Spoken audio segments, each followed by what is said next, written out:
Welcome to ACF Chefs Forum. We appreciate you joining us for this journey as we explore the latest food and beverage trends. And today we'll shine the spotlight on beer.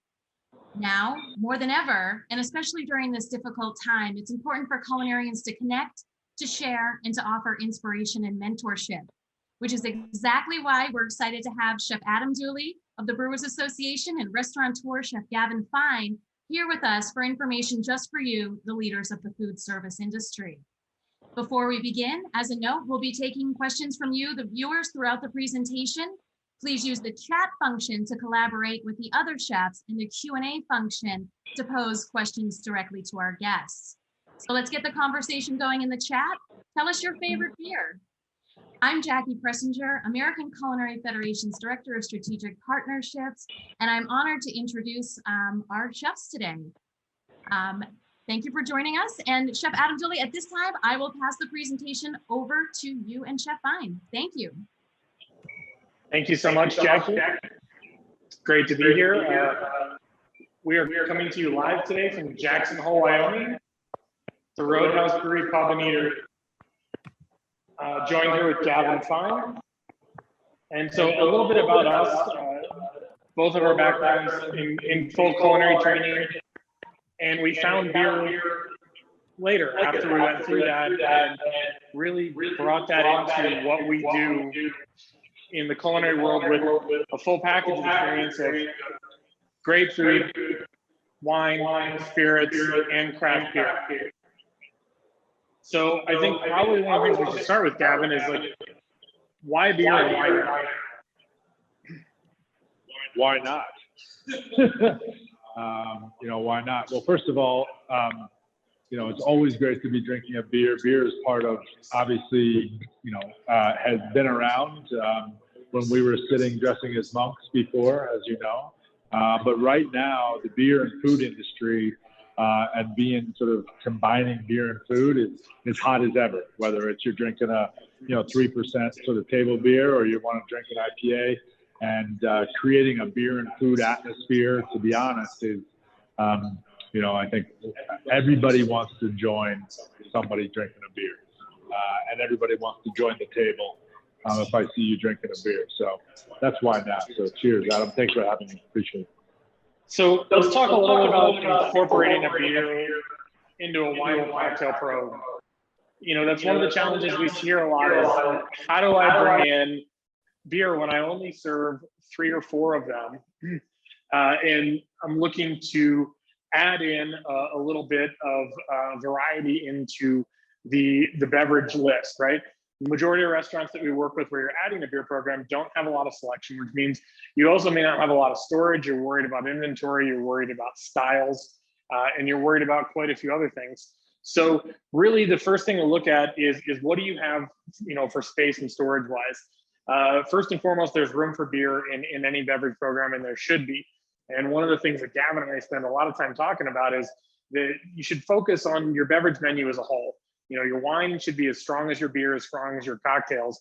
That way, when guests come in, they see the opportunity to order something or have the staff guide them into something based on flavors, not necessarily on what they were going for when they were coming in.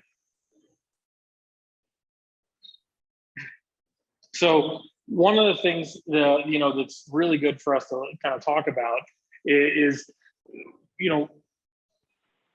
where do you bring the beer in? What do you do with it, and how you go about that? So one of the first questions we get with that is, okay, if I'm bringing beer in, should I cook with beer, right? We're going to talk about that in a little bit and bring out a few dishes there. Before we get into that, let's dive into styles. This is what loses people a lot. The Brewers Association recognizes close to 100 styles of beer. Do you need that? No. That's going to drive it a little crazy, and you should really focus on what flavors you're looking for. And we really recommend anywhere between 3 to 7 styles of beer. Hey, Chef, this is Matt. This is the producer. Sorry for interrupting. We are getting some feedback still. The solution is kind of rough, but what we're going to have to do is I'm picking up the feedback on Gavin's mic. So Gavin, I'm going to mute you, but when it's time, Gavin, you don't have to move. when it's time for you to talk, if you just go ahead and unmute yourself, we'll be able to work around this. It's just a little bit of a pain, but thank you for your patience. Thanks, Matt. All right, so talking about those 3 to 7 styles, right? You know, the biggest beer style that's trending in the United States right now is the IPA. Full of hops, full of bitter, bright, juicy, earthy, floral, citrus. You've heard all the words out there. It's also one of the hardest styles to bring people in if you're starting to expand your beer list because of the bitter flavors. When you're looking at doing that, IPA is a great one to have in draft, bottle, or can. Same with pale ale or double IPA. Those are challenging though to bring those new people in. So one of the things we're talking about is like what Gavin and I are drinking here is a table beer or a Pilsner or a Saison. So, you know, Gavin, can you talk a little bit about some of the beers that you brew that aren't that, you know, go-to IPA, that go-to hazy, that really bring about more, you know, almost wine-esque notes? I think I'm on. Thanks, guys. Yeah, I think as I was mentioning to you earlier, Adam, you know, basically the top selling beers here, right, are polarized and sort of that IPA that you're talking about. And then what we have is our Highwayman and Pilsner. Obviously, it's a little bit easier to introduce somebody that's not, you know, sort of, you know, used to drinking, you know, a heavy sort of hoppy IPA into sort of something that today it's 85 degrees outside and sunny, and introducing them to a Pilsner. So right now we try to start people off and train our staff and sort of ask people what's their flavor profile. Do you want something light? Do you want something bitter? Do you want any sort of hops whatsoever? And usually, you know, you have somebody at the table that is just a, you know, what we call a yellow beer drinker, right? So they walk in, but they want to try something local. And so we have tasters, and usually we'll start them off with a flight of lighter beers. That's the best way to introduce a sort of a local person that's looking to sort of enter in to taste some local beers that are there. I apologize, I didn't hear all of your questions with some of the technical difficulties. So I hope I answered your question, Chef Adam. Yeah, you did. So, Chef Adam, we've got you on mute, unfortunately, now. Sorry about this, guys. Is that better there? Yes, sir. Thank you. Great, no worries. So one of the things that we look at is cost, right? So talking about cost is, people always come at us and say, beer is cheaper than wine or a cocktail. I'm gonna lose overall sales. My costs are gonna go up, my income is gonna go down. That's absolutely not true. And even though it is there, the lower cost is present, it becomes on a training issue that you focus on your staff to build the experience around the beer.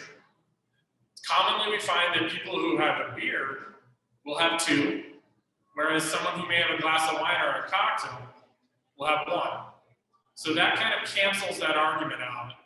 And then you can kind of come focus into, where do I want the beer to play in?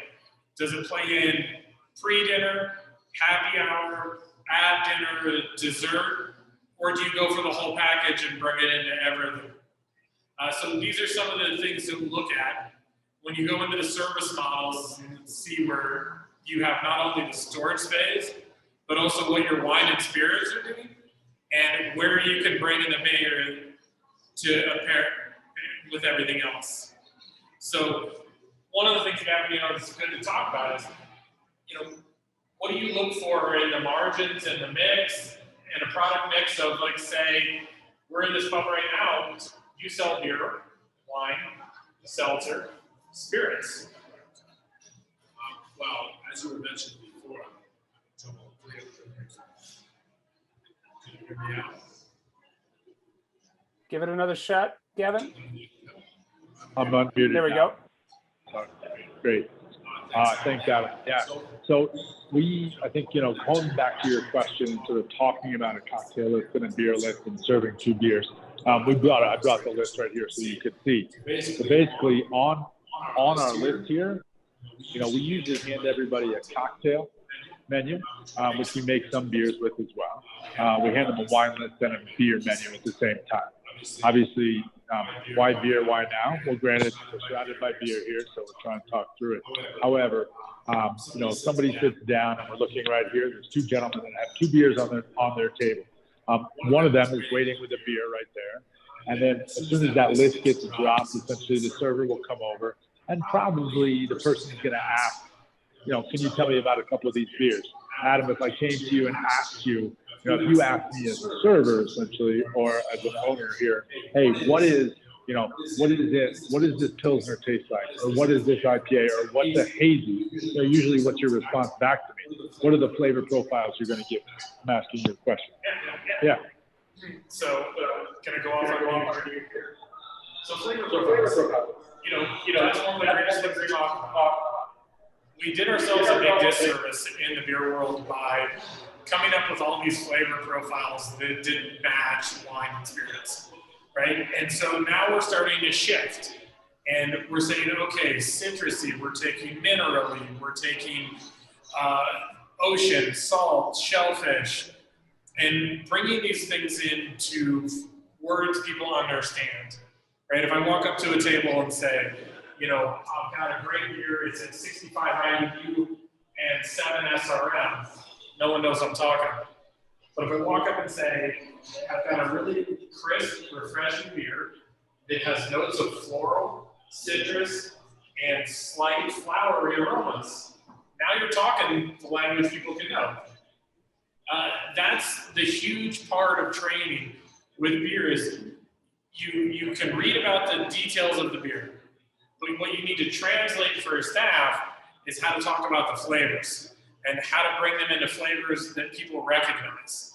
That's the biggest thing into bringing a beer menu into something that doesn't have a huge beer menu is being able to talk about flavors as they are to your food menu and your wine menu and your spirits menu. So, what is the most important beer style? That's a hard question to answer. The one that drives the industry is the IPA. It is also, as we mentioned, the hardest style to understand, but it is out there as the driver of what's bringing people in. So with that, what frequently happens with first-time beer drinkers, or when you go into an establishment that's rolling out a new beer program, people try the IPA, it's too bitter, it's too hoppy, and there's an assumption made that that's what beer tastes like. That's what craft beer is now. That's the second step of the training, is saying, okay, somebody comes in, I want to try the IPA. Great. Okay, now I don't like the IPA. Okay, don't let it stop there and switch over to a glass of Sauvignon Blanc. Bring out further beer styles. Go into your Saison. Go into a table beer. Go into a hazy IPA, a stout, a porter, a brown ale. You know, brown ale, kind of like a Pinot Noir. Stout, kind of like a Cabernet Sauvignon. Saison, like a Sauvignon Blanc. These have more flavors that can kind of bring people in. As what Gavin was saying earlier, a lot of people new to beer assume that beer is beer. I had an IPA, I've tried what's happening in craft beer. We're on this mission to get people to know there's innovation, quality, ingredients, styles, and the ability for brewers to play. And, you know, Gavin, let's talk about your brewers for a minute. You know, look in here, just here, there's 3 styles that are in the fermenters here that are designed to bring people in that are going to look for a common flavor and another drink they might normally order. Yeah.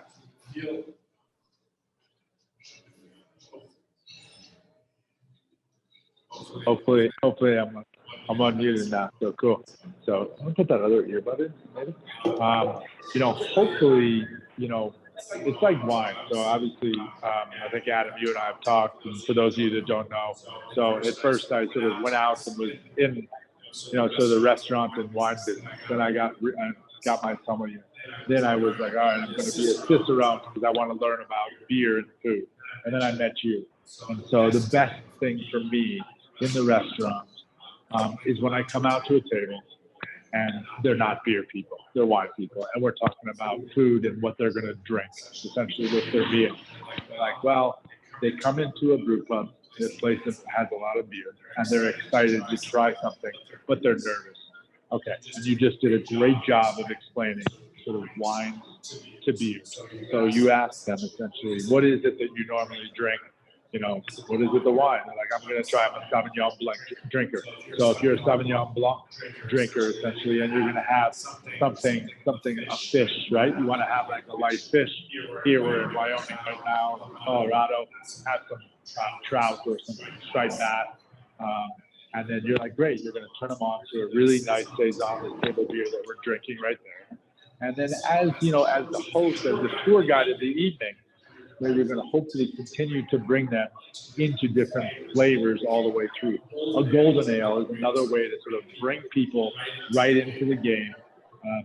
Family vacation golden ale that you're going to have. If you're going to have, I don't know, what do you want for lunch today, Adam? What are you feeling? Are you hungry yet?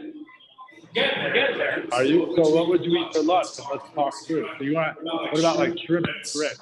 Shrimp and grits. I would be drinking like a really, you know, if I was a wine drinker, right? Or a cocktail, what am I going to drink? You know, or a cocktail. Right. So if I'm eating shrimp and grits, right? And so there's from there, you have a shellfish that's going on, plus you have, you know, a little bit of the creaminess from the grit, and usually you got a little spice going on.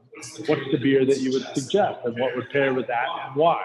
And that's really the conversation that you're having at the table. That's the conversation that you're having with, first and foremost, hopefully your employees that are educated. And then we go there. So what would you drink today if we're going to have a little shrimp and grits? What kind of beer would you pair with that?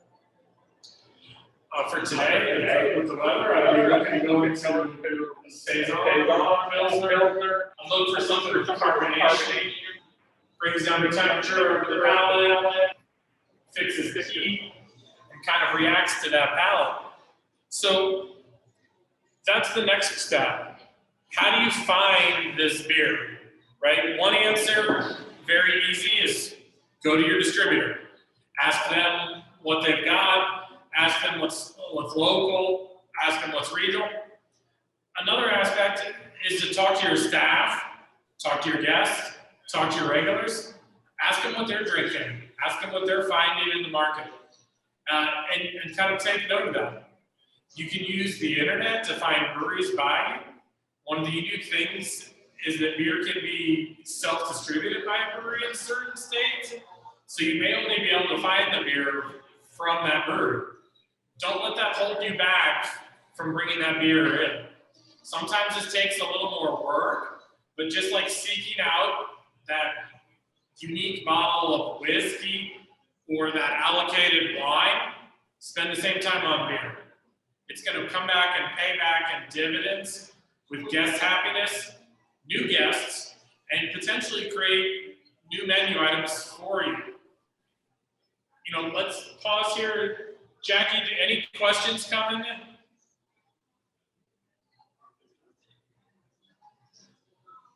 Yes. Okay. So one of the questions that came in from the chefs in advance, what are some of the biggest mistakes that you see chefs making when it comes to serving beer and food?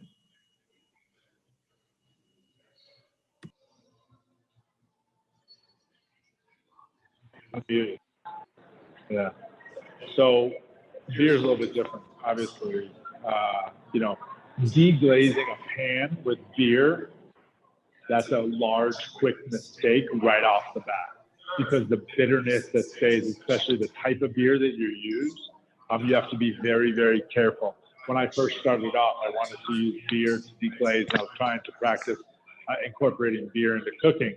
And that was like the easiest, fastest way I thought about being like, oh, I'm using beer to like deglaze the pan to sort of get some flavor in there. But literally, I was like, had this crazy bitter. If I use like an IPA, even if I use the golden ale sometimes, and I'll explain to you what we do with our family vacation, our mussels, when that comes out, even if I use that, there's something about the science of the beer that stays on your tongue and creates that bitterness. What do you think that is, Gavin? Yeah, that's something to be really careful of, is reducing a beer, and that's definitely one of the big mistakes. I think the second one is trying some new beers and then sticking with those. One of the things unique to beer, just like you rotate cocktail menu, wine by the glass menu, is people find a beer and then they keep that list.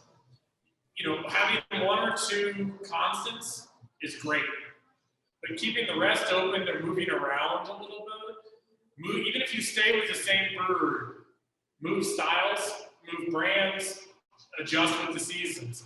All too often people see something that works, it sells on their P-Mix, they build it into an order system, and then they just leave it. That's actually not helping everybody, and that's one of the biggest things we see. So that kind of leads to, oh, we got a great question that coming in. How do you feel about marinating beef or pork and beer? So, you want to take that one to start, Gavin? You go. I'll start. So, it can work. So that leads me into the best line for chefs. Beer can be used in cooking applications where it scientifically makes sense, right? If you were going to use wine or bourbon, then beer can possibly work. What you have to look at is the right style. So marinating beef or pork and beer. One, you got to look at what your cooking application is going to be. If it's braising or grilling, you're pretty open. If it's sauteing, pretty open. If you're looking at deep frying or roasting, those are ones that can kind of concentrate flavors. So really pay attention to, one, your cooking method, then what you're looking to do with it. Do you want the alcohol to react to the protein? Do you want the flavors of the beer, like say a Belgian wit with a chicken, to soften it, add some citrus? Or do you want a stout to make the beef richer? So marinating can work. You're gonna have to play around a little bit, find a style that works to your cooking method, and don't give up. That's the biggest thing. You're gonna find ones where you taste it and you're like, oh, that didn't work.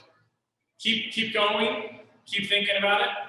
Also, there's an age-old recommendation that when you marinate, brine, or otherwise kind of pre-prep with beer, the stock or water that would be in a ratio, say would say pickling or brining, is the same.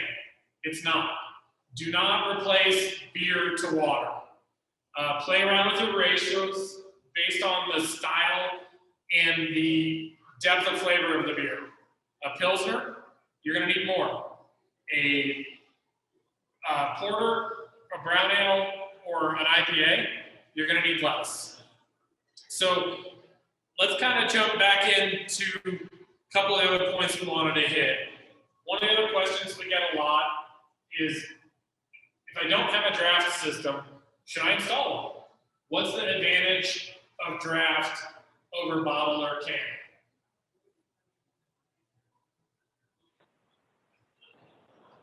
Yeah, so I have multiple restaurants. Obviously, this one here, we have a draft system, but you don't need a draft system necessarily. You can buy refrigeration units, and obviously, if you don't have a brewery inside of your restaurant, not everybody does. We're not talking to everybody with a brewery inside a restaurant, right, Adam?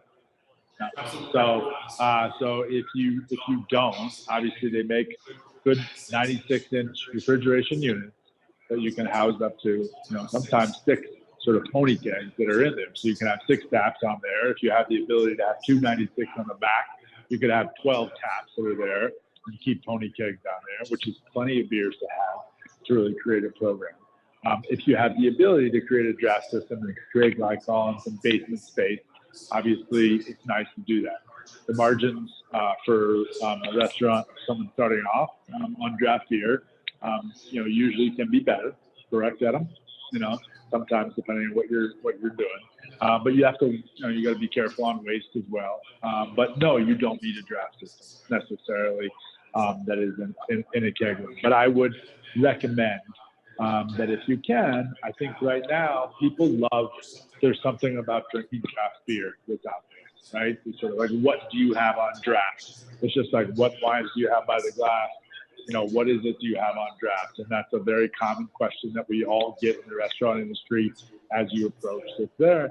And to have, multiple taps that are on there, especially depending on what town you're in, if you're supporting a bunch of local breweries and trying to get a bunch of beers on tap, it's a great way for the customer to come in and eye that local brewery and local tap and take a look and say, hey, I want to try Adams IPA, or I want to try Adams Golden Ale. Essentially, you're there, or you want to try a Roadhouse XYZ.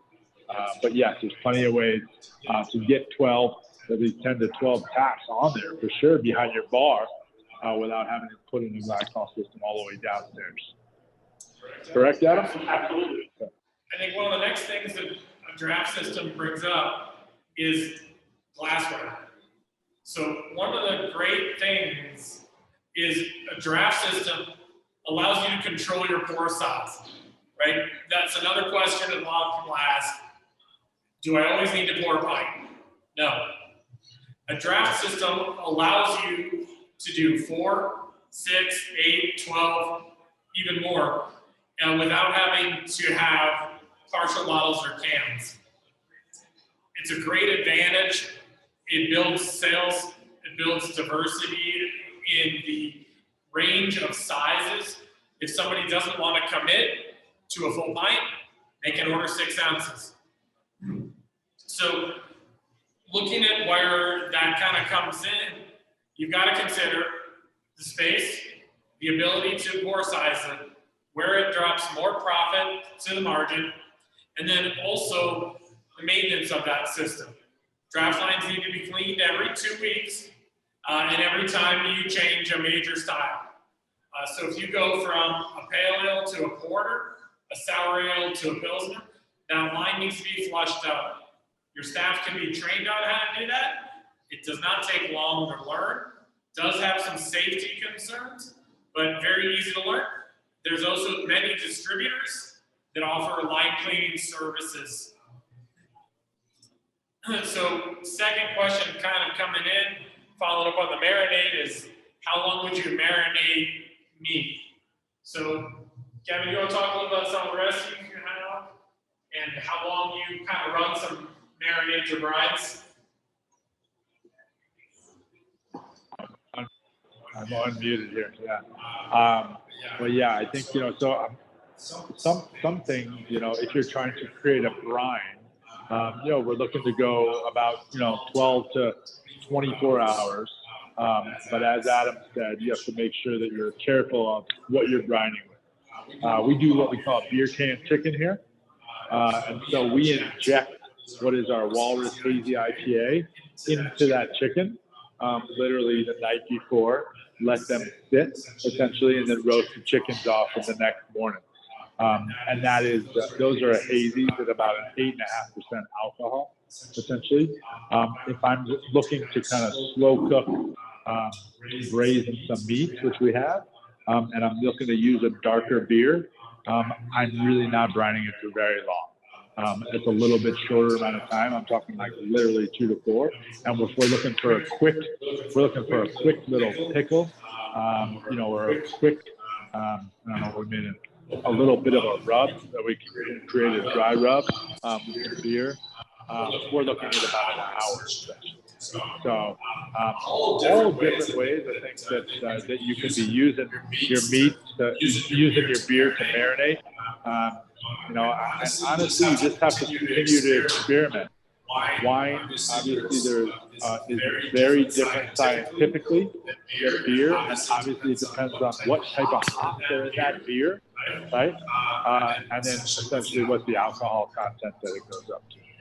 Jackie, how are we doing over there? I haven't heard from you for a while. What's happening? I'm just fascinated listening to everything about beer. I'm learning a lot. Where are you, by the way? We talked about that. I'm in Florida at the ACF National Office in beautiful sunny St. Augustine. Nice. nice. Cool. Yes, but So, another question did come in, if you don't mind. And so our chefs work in different segments of the industry. They might be in country clubs, they might be in restaurants, they might be in hotels. And one of the questions was, where does someone begin if they're going to do a beer dinner? Where do they begin? With the beer or with the food? Kind of a chicken and the egg. What's your opinion? I always begin with the alcohol. I think. So every time I was trying to do a beer dinner or a wine dinner, I try to always begin with the booze. As a chef, you try those beers, and something is either, sort of, whatever, lighter, heavier, a little more bitter, a little rounder, so much easier to sort of create the menu based off of that. And the other thing you do is you go pick up Adam's book. So Adam has like the greatest beer and food pairing book that there is. And he goes, and it's so easy. And he goes through each different style, sweet, spicy, salty. All of the above shows you how to pair poultry, rich meat, fish, fatty fish, other fatty fish, salad, soup, sweet items as well. Everybody always wants to put the big old quarter at the end with dessert. Drives that crazy sometimes, right? So like it's like kind of putting pork always with the dessert at the end. The dessert deserves just as much attention sometimes, depending on sort of the flavors of the dessert. If you're having a key lime pie, which is a rich sort of chocolate pudding, or a chocolate souffle, or a tamale, or whatever, it very much depends on. So always start with the alcohol. And you can determine what are those flavors that are there. This is Chef Marty Levin coming in, our chef, kind of putting in the dishes that we have here. We're going to show you a couple dishes. So hopefully we answered your question. Adam, you back in the game? Yeah, back on. So that is a good thing to talk about. The beer should always come first. It's brewed. That's also the approach I take to wine dinner or spirits dinner. Is that you should really. Did I just get lost again? You're still on. Okay, great. So the process for this should really be looking at the beverage first, and that's controversial for a lot of chefs because there's an ingredient you want to use or a dish you want to use or this, but really the beverage is already made. And so it's upon us as chefs to transfer that knowledge into how we can change something. It's a bit of a paradigm shift for what a lot of us do and how a lot of us cook, but hey, if something's going to be better roasted or braised instead of fried, or you were going to originally saute it, you've got to be okay to move that around. And exactly to what Gavin said, beer, we got into this problem where it went lightest to heaviest. We said, when you do a beer dinner, only look at alcohol, lowest alcohol to highest alcohol. Wine had that for a little while too. And then we as chefs realized we can change that, right? Through the power of food, through the ability of manipulating the ingredients, we can take a dish and pair it with a really heavy item and follow it with a light item, because we're going to use ingredients in the dish and carbonation in the beer to cleanse the palate in between. That's how, like, going to what Gavin said, you can take a really big barrel-aged beer that most people would throw to chocolate and dessert, which, while does it work? Yes, you're also masking a lot of the flavors. You don't want to be doing that. You want to be highlighting the flavors of the food and the beer. So we also got ourselves into this bind where we said, ooh, all of the flavors should complement. So we didn't do ourselves a lot of favors early on in pairing beer with food. Use your culinary skills, your culinary knowledge, your ability to manipulate flavors. If you think a little citrus would help, figure out a way to incorporate that. Is it through zest? Is it through a marinade? Is it through a garnish? Is it through infusing a sauce? Work that in. Explore it around, figure out where it's at. Also talk to the brewer. You know, that's one of the biggest things that I think, and one of the things that got me into this is that you can walk up to a brewer and ask them anything. You want to know the ingredients in the beer, you want to know the exact malt bill, you want to know the hops they used, you want to know their thoughts about it. They're going to tell you, they're going to talk to you like you would another chef saying, oh, have you seen this? It is an incredibly open community of sharing knowledge, skills, ingredients, and style. More so than a lot of other industries where there's some closely guarded secrets in how they process or make their products. So you're going to be able to really open not only your team's eyes about cooking with and pairing two alcoholic beverages, but you're also going to be able to open your guests' eyes about where the pairing is for it. So, you know, I think that's one of the good things, like as we talk about, you know, as Gavin's like snacking there, like this is one of the dishes that we wanted to show you guys today, which, you know, classic mussels, right? We all learned this in culinary school, right? Mussels, shallots, garlic, white wine, finished with butter, gently tossed, garnished with the bread, right? Well, Gavin, you do a little bit differently here. You want to talk about why that is?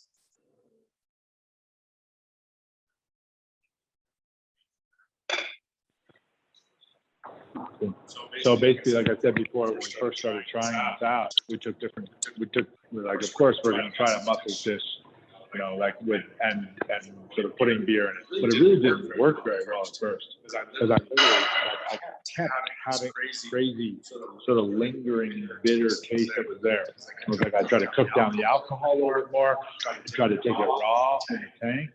I was like super confused of what the sort of science was behind why I couldn't get, why it almost like the alcohol didn't feel like it got cooked off. So then we realized we added a little more fat. So we just played around.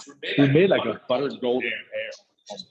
So we took some family vacation beer, we took some butter, and then we cooked that down all together for a little while, and then we sort of let that cool. And then now that's what we use to sort of hit our pan. I'd like you to try it, Mr. Julia. Tell me what you think. So because you haven't tried these before, and I honestly am like, I get nervous when you're here because you're the guru, you're the grand poobah. Sort of like, you know. But looks so there. High muckety muck. So you can taste, you can taste. I'm gonna get some spoons out of here too. So you can taste basically. The more actually we tried to reduce it down and cook it off, it was actually backfiring, to be honest. So the quicker, honestly, that it went in there, and this is a 5% golden ale, really great with the butter, but it took so much longer. It's like when you went in after I was cooking French food forever, and I tried to learn how to cook barbecue. I remember to this day, Adam Perry Lang, who used to work at Daniel Malou, it was the hardest thing we're gonna ever do. And it was like, because you're going from the techniques and they're still there, and then trying to transfer the barbecue, essentially, which everybody obviously has different sort of understanding of how to cook brisket or how to cook ribs, but everybody from different regions. But the sugars obviously create different, at different temperatures and different ovens. It was so much more difficult than standing in front of the sauté line and having somebody teach me how to really cook a good piece of halibut and maybe sort of get out some vegetables and greens and make that dish. The same thing with cooking with beer. But luckily I met you. And then you taught me everything. I need to get a spoon, so hold on. I'm gonna mute myself. So that's a good thing, as far as really diving into that aspect of, cooking with beer, incorporating it in your menu. Do it only where it makes sense. Don't overdo it. That's one of the other things that we see a lot, is that people kind of go crazy on it. And there's like, oh, if I cook with this beer, should I have the beer that goes with it? No, you don't need to dive into that. And even if you're not having beer, but you have dishes on your menu that are with beer, it is absolutely okay to, if somebody's like, oh, I really don't want the beer that goes with that, I'd like to try this wine, or what's that? That's okay. We want to bring people into this world of saying, here's how these flavors go different. Here's how they meld in.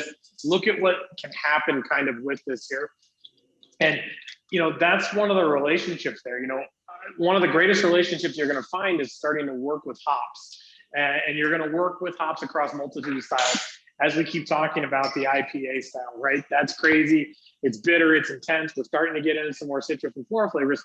The majority of beer styles contain, thank you, pause. A gentle pause there. But again, the delicateness of that sauce comes through from finding the right beer style there. You're going to work with these hops, and getting back to it, where you're going to see that those hops act as herbs for us as cooks, as chefs. How do you want to incorporate that into the dish? How can you incorporate it in the dish, and how can you layer it in there? So, you know, a lot of assumptions were made about cooking with beer, you know, because when this all started, it was, you know, 7 beer chili, or, you know, beer and cheese, or, you know, beer and fruit, or, you know, kind of this overabundance of going again to that ratio of saying, oh, beer is water, water is beer, and then go, and then these flavors got off. So really pay attention to your recipe building, really do some testing, do tastings with your staff, you know, and also invite some of the breweries in to participate. There's a lot of great breweries out there that love to get their staff involved as well, with kitchen cooks, chefs, and teams, to really talk about flavors, to talk about what's happening in the reactions that's going on there. Question. So Adam, when I was starting out, sort of learning all about it, and I read about you, and learned sort of how you sort of started with beer and food. I mean, basically your restaurant in San Francisco you started, and then when I was starting, what I wanted to be a, you know, really elevated beer and food experience, you know, I called on you and said, hey, how do I train my staff to the layman staff? And how do I sit at coffee talk or lineup, whether it's 5 sort of servers or sort of during staff training prior to? And what's the best way, essentially, to sort of teach them what the flavors of sort of a Pilsner does to fat, what it does to acid, and same with the different styles of beer that we have out there. What are some tricks that you could sort of like give, that you gave me, and give all these people who do? And same thing that we would do with our cooks back there, when we try to have everybody tasting well, is like what would be a couple of hints that we could teach these people and tell them that you taught me ahead of time, of like, you know, whether it was laying out, you know, salt, sugar, spices that are there, just tasting them as you taste the beer and food, along with whether it's a fatty fish or a fatty meat or poultry, all the above. What are some of those tricks that you could sort of share with these people and our good friend Jackie on the line too?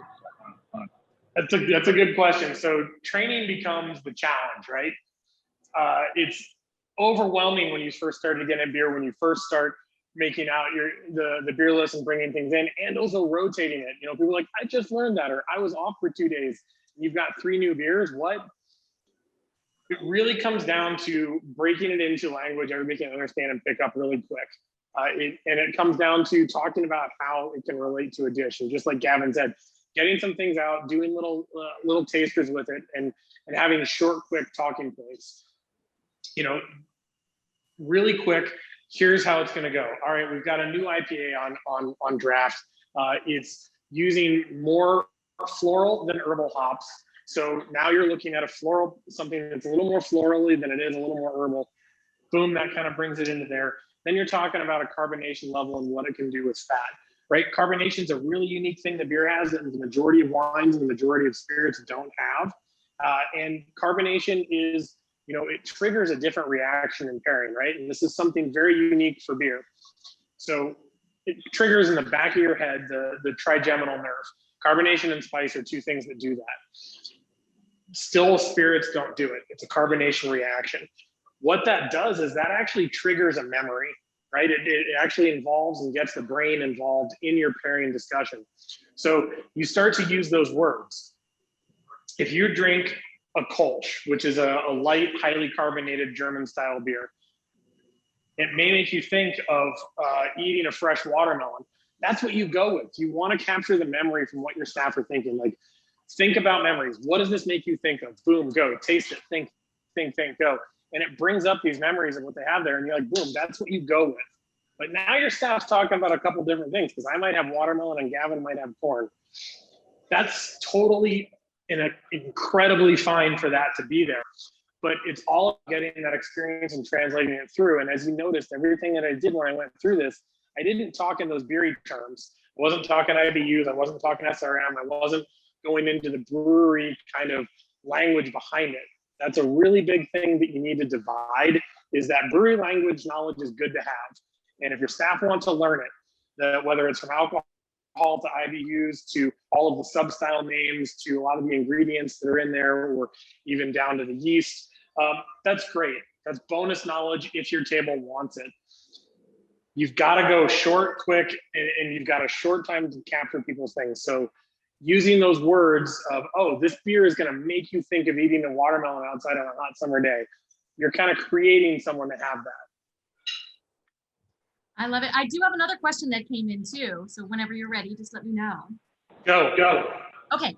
Well, one of the questions was that are there certain beers that are more, or beer styles that are more preferential in certain regions of the country? And also for the chefs who are currently writing perhaps their Thanksgiving menus, what styles of beer might you recommend to go onto those menus as well? Sure. So absolutely seasons come into play. We'll start with Thanksgiving because you said it, and fall. So malts becomes a little bit more of a play. Whether you're going to, Since we're so not COVID, so it's awesome. We're good. Feel good. Yeah. We can do that now. you can do that. That's a good one to start with. Malt comes more into play. Reason being, works really well with roast, getting that Maillard reaction, getting kind of that deep caramel. So you've got brown ale, Oktoberfest, porter, dry porters, stouts, lots of Irish stouts that are in there. You can get into some barrel-aged ones that are in there. One of the great things to remember, and even with like an amber ale, a lot of assumption is that a beer is judged by its color, right? This table beer that Gavin poured us is a good example. Very light in color, very low in alcohol. And then somebody will look at a dark brown ale and you're going to automatically assume, much like you do in the depthness of red wine, you get a really thick, heavy red wine. And you're like, oh, that's going to be a bomber at 15 and a half alcohol. Beer doesn't work that way. You know, the average alcohol on under guidelines for a porter is around 5 to 5.5%. That's a low alcohol beer, but it's really dark. It's got a lot of roasty flavors. Works really well with a lot of roast techniques. So roast vegetables, roast carrots, anything where you've got kind of a deep mirepoix backbone coming into your recipe. Your darker, maltier beer styles, ranging from amber all the way up to barrel-aged stouts, are really going to come into play. You know, the other thing to look at as well too is as you're starting to plan your menus out, look to see what your breweries have as far as for seasonal releases coming up. There's a lot of things that happen at kind of move in the quarters. Look to having one or two cores, you know, styles that you kind of develop that work for you, whether it's a Pilsner, a Pale Ale, an IPA, or a hazy IPA. Those are kind of some good ones to focus in on there, and then start to rotate the other ones out. If it's summer like it is right now and it's going to be 94 degrees here today, a really light kettle sour beer is going to be super refreshing. But if you were to come back here in the winter when it's 10 and the sun sets at 3:30, you're going to want to shift that to something that's got a little bit more feel to it and can be kind of served a little warmer. That's a good thing to touch on as well too while we're here, Jackie, is really talking about that temperature, right? If you've got a beer, the warmer you get a beer, the more flavor you actually bring out of it.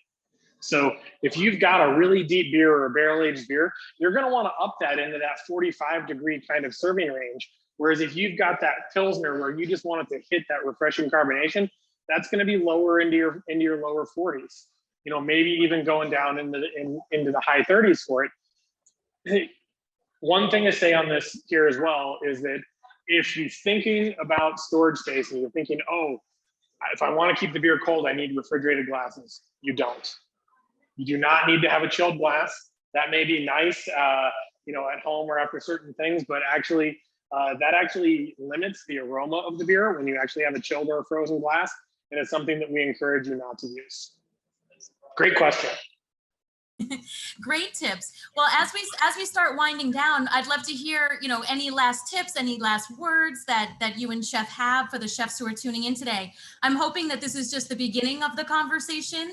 I know that our chefs are hungry for more information about beer, so I'd love to hear what thoughts you'd like to leave our chefs with.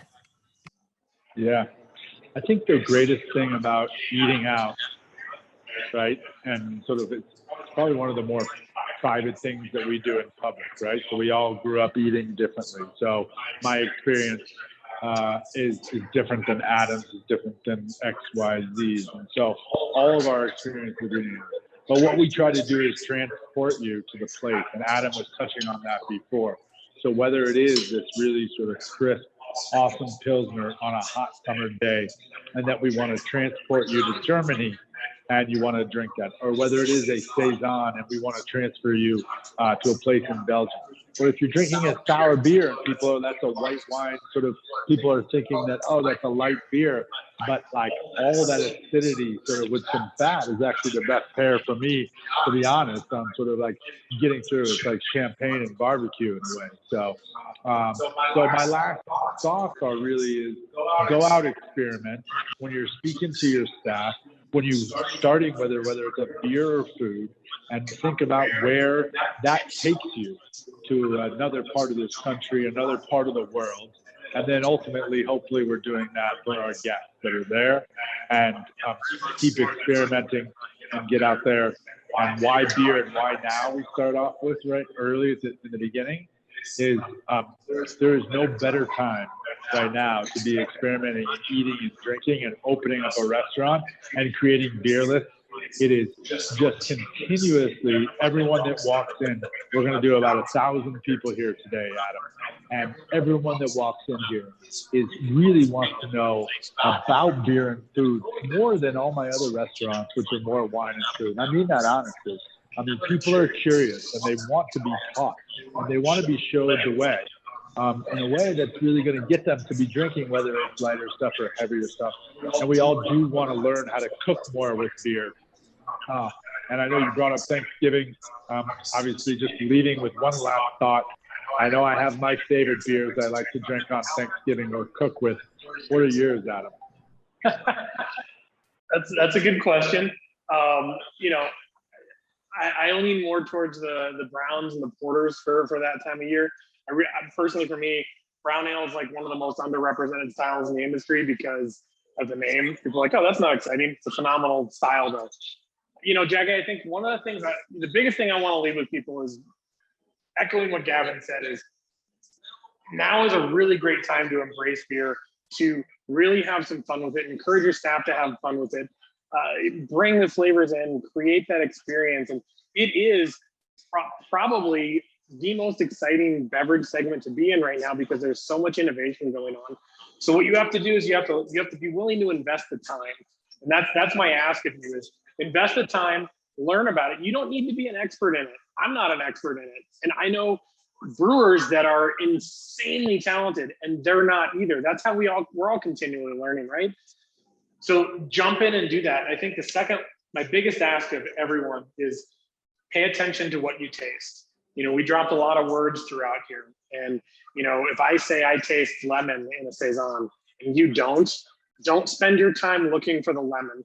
Spend your time looking for what you taste and know that that is okay, not only for you, but for your guests, because we all have different memories. We all have different flavors. And that's one of the great things that beer can allow you to explore is really kind of diving into that. And I think that's what holds people up is you'll have somebody say, oh, this has this, this, and this. And somebody's like, oh, I'm failing at this. I don't get the lemon. No, that's totally fine. In fact, I'm happy you don't. What do you taste? And then I learn from that. And I learned, what did you eat with that? And I learned, okay, how did we do that? And then I see what I'm going to go to next. And that's how these two industries keep pushing each other forward. Food pushes beer just as the beer pushes the food.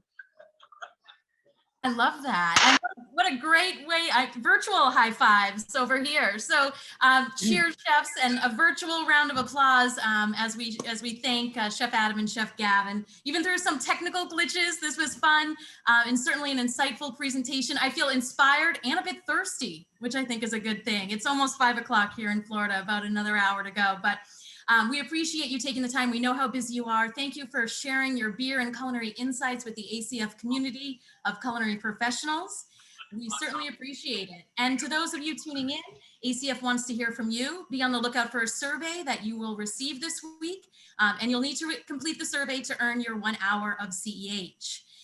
We hope you're ready for some barbecue. We did beer, so now it's time for barbecue. We are looking forward to our upcoming webinar on June 28th, where we'll learn some important modern barbecue techniques with Chef William Twaler coming in live from South Carolina. So for more information, for more inspiration, for culinary news, and to register for upcoming webinars, please check out our website, wearechefs.com. And on behalf of the American Culinary Federation and the ACF National Office, thank you again, chefs, for this opportunity, and thank you all for tuning in today. We hope to see you all soon this summer in Orlando for ACF National Convention.